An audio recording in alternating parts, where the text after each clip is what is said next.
Un État peut-il vraiment défier les institutions financières internationales grâce à Bitcoin?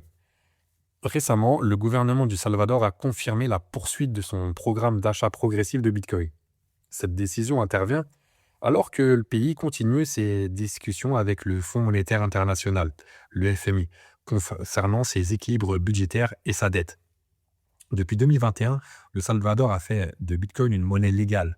Ce choix l'a placé sous surveillance accrue des institutions financières internationales qui ont exprimé à plusieurs reprises leurs réserves à ce sujet. Mais cette actualité révèle quelque chose de plus profond qu'un simple choix d'investissement d'un pays souverain.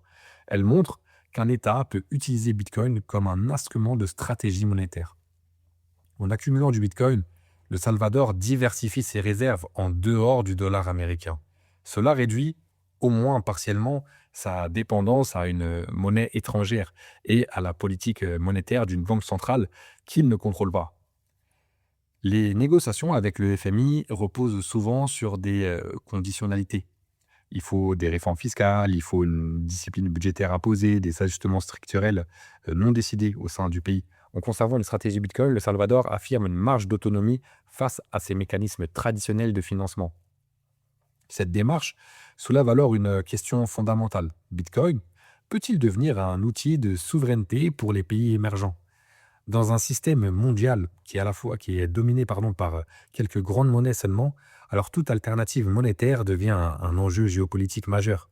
Il ne s'agit pas de dire que cette stratégie est sans risque, bien sûr. Bitcoin reste très volatile. Mais le signal politique est clair. Certains États considèrent désormais Bitcoin comme un actif stratégique. Ce n'est plus seulement une question de prix, non, c'est une question d'indépendance monétaire. Pour rappel ici, on parle d'actualité Bitcoin et c'est important d'être informé. Mais pour se construire une véritable culture Bitcoin et comprendre comment il peut nous servir à nous, en tant que musulmans, il faut aller dans le fond du sujet.